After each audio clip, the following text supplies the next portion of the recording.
بسم اللہ الرحمن الرحیم۔ محترم ناظرین، السلام علیکم۔ ایک یہودی کو رسول خدا صلی اللہ علیہ وآلہ وسلم سے چند دینار قرض واپس لینا تھا۔ ایک دن آپ راستے میں جا رہے تھے کہ وہ یہودی آپ کے پاس آیا اور اس نے کہا، جب تک آپ میرا قرض ادا نہیں کریں گے اس وقت تک میں آپ کو یہاں سے نہیں جانے دوں گا۔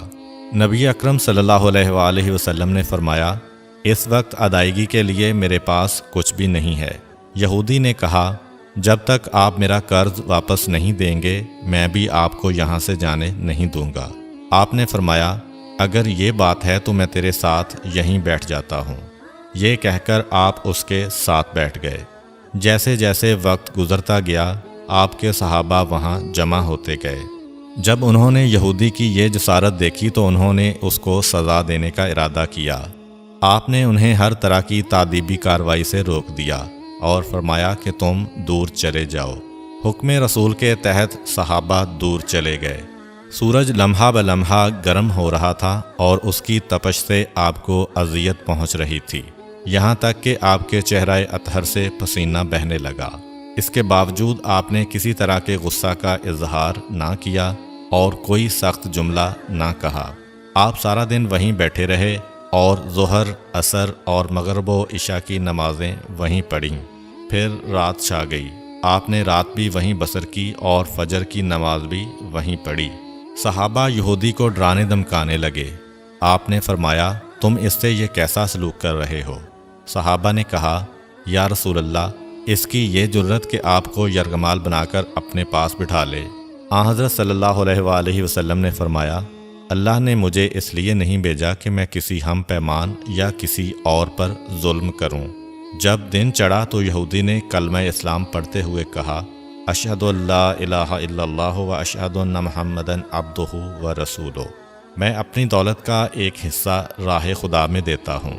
میں نے آپ کو اس لیے نہیں روکا تھا کہ میں آپ کی توہین کروں۔ اس ذریعے سے میں آپ کے پیمانہ صبر کو آزمانا چاہتا تھا، کیونکہ تورات میں نے آپ کی یہ صفت پڑھی ہے، محمد بن عبداللہ مکہ میں پیدا ہوگا اور طیبہ کی طرف ہجرت کرے گا۔ وہ تندخو اور سخت مزاج اور بیہودہ گوئی کرنے والا نہ ہوگا اور کوئی جھوٹی بات زبان سے نہیں کہے گا۔ اس طرح سے میں نے آپ کو یہاں رکھ کر اس بات کی تصدیق کی ہے کہ تورات نے بالکل سچ کہا تھا۔ رسول اکرم صلی اللہ علیہ وآلہ وسلم مبعوث برسالت ہونے کے 3 سال بعد تک خفیہ طور پر دعوت اسلام دیتے رہے۔ اس کے بعد اللہ تعالیٰ نے آپ کو حکم دیا کہ آپ کھل کر اللہ کا پیغام پہنچائیں اور لوگوں کو خدا کی طرف دعوت دیں۔ ایام حج شروع ہوئے تو پورے جزیرۃ العرب سے لوگ مکہ کی طرف آنا شروع ہوئے۔ نبی اکرم صلی اللہ علیہ وآلہ وسلم کوہ صفا پر چڑھے اور آپ نے بلند آواز سے فرمایا، لوگو، میں اللہ کا رسول ہوں، تم اللہ رب العالمین پر ایمان لے آؤ۔ لوگ آپ کی طرف متوجہ ہوئے اور انہوں نے تعجب سے یہ اعلان سنا اور سب کی خواہش ہوئی کہ وہ اعلان کرنے والے کو دیکھیں۔ پھر آپ صفا سے اتر کر مروہ آئے اور وہاں پر بھی آپ نے 3 بار یہی اعلان کیا۔ جب ابو جہل نے آن حضرت صلی اللہ علیہ وآلہ وسلم کا یہ اعلان سنا تو اسے سخت غصہ آیا۔ اس نے زمین سے ایک پتھر اٹھا کر آپ کی پیشانی پر مارا، جس سے آپ کی پیشانی زخمی ہو گئی، خون بہنے لگا اور آپ کا پورا چہرہ لہو لہان ہو گیا۔ اس کے بعد تمام مشرکین آپ کو پتھر مارنے لگے۔ نبی اکرم صلی اللہ علیہ وآلہ وسلم مجبور ہو کر کوہ ابو قبیس پر چڑھ گئے اور ایک چٹان کے پیچھے جا کر چھپ گئے۔ مشرکین نے بھی آپ کا تعاقب کیا لیکن آپ انہیں کہیں دکھائی نہ دیے۔ ناکام و نامراد ہو کر انہیں واپس آنا پڑا۔ اسی اثناء میں ایک شخص نے حضرت علی علیہ السلام کو اس واقعہ کی اطلاع دی اور کہا کہ میرا خیال یہ ہے کہ محمد مارے جا چکے ہیں، نعوذ باللہ۔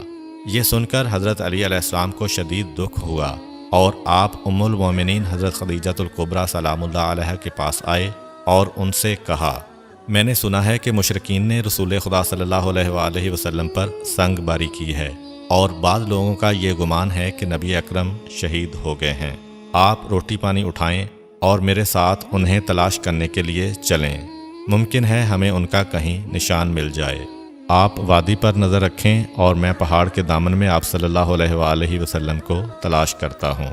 آپ روتے ہوئے آگے بڑھے اور آپ کہہ رہے تھے، یا رسول اللہ، ہمیں جواب دیں، آپ کہاں ہیں؟ میری روح آپ پر قربان، آپ کس وادی میں بھوکے پیاسے ہیں؟ آپ نے مجھے اپنے ساتھ کیوں نہ لیا تھا؟ حضرت خدیجہ رو رو کر فریاد کر رہی تھیں، کوئی ہے جو نبی مصطفیٰ کی مجھے خبر دے؟ کیا کسی نے انہیں دیکھا ہے جو مجھے ان کے متعلق بتلائے؟ اس وقت جبریل امین علیہ السلام رسول خدا صلی اللہ علیہ وآلہ وسلم پر نازل ہوئے۔ ان کے پیچھے ملائکہ کی بہت سی صفیں تھیں۔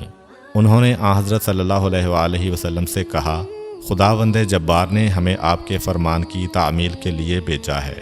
اگر آپ چاہیں تو ہم اس قوم کو تباہ کر دیں گے اور ان کا دنیا میں کہیں نام و نشان تک دکھائی نہ دے گا۔ رحمت للعالمین نے فرمایا، میں نبی رحمت بنا کر بھیجا گیا ہوں، میں عذاب و انتقام کا حامی نہیں ہوں۔ پروردگار میری قوم کو معاف کر دے، وہ مجھے جانتے نہیں ہیں۔ جبریل امین علیہ السلام نے حضرت صلی اللہ علیہ وآلہ وسلم سے کہا، خدیجہ سلام اللہ علیہا آپ کو تلاش کر رہی ہیں۔ خدیجہ کے رونے نے آسمان کے فرشتوں کو رلا دیا ہے، آپ انہیں جواب دیں، خدا کی طرف سے اور ہماری طرف سے انہیں سلام پہنچائیں اور انہیں جنت کی بشارت دیں۔ نبی اکرم صلی اللہ علیہ وآلہ وسلم نے خدیجہ و علی کو صدا دی اور انہیں اپنے پاس بلایا۔ دونوں شخصیات آپ کی خدمت میں حاضر ہوئیں۔ انہوں نے آپ کی پیشانی پر پٹی باندھی اور گھر لے آئے۔ جب مشرکین کو معلوم ہوا کہ نبی اکرم صلی اللہ علیہ وآلہ وسلم اپنے گھر آ چکے ہیں تو انہوں نے گھر کا محاصرہ کر لیا اور سنگ باری شروع کر دی۔ حضرت علی علیہ السلام اور حضرت خدیجہ سلام اللہ علیہا آپ کا دفاع کرنے لگے۔ جب سنگ باری میں معمولی سا وقفہ ہوا تو حضرت خدیجہ گھر سے نکلیں اور انہوں نے چیخ کر کہا، فرزندان قریش، کیا تم سے حیا رخصت ہو گئی ہے؟ تم اپنے قبیلہ کی معزز اور محترم خاتون کے گھر پر سنگ باری کرنے لگے ہو۔ اگر تمہیں خدا کا خوف نہیں ہے تو دوسرے لوگوں کو اپنے اوپر ہنسنے کا موقع نہ دو اور اپنے لیے ہمیشہ کی ذلت و بدنامی تو نہ خریدو۔ جب مشرکین نے حضرت خدیجہ سلام اللہ علیہا کی گفتگو سنی تو ندامت کے مارے ان کے سر جھک گئے اور وہ شرمندہ ہو کر اپنے گھروں کو چلے گئے۔ نبی اکرم صلی اللہ علیہ وآلہ وسلم نے دعوت اسلام کا آغاز ان روح فرسا واقعات کے ساتھ کیا تھا۔ آپ پر کروڑوں سلام ہوں۔ آپ نے لوگوں کو گمراہی و ضلالت سے بچانے کے لیے قدم قدم پر تکالیف اٹھائیں اور صدمے برداشت کیے۔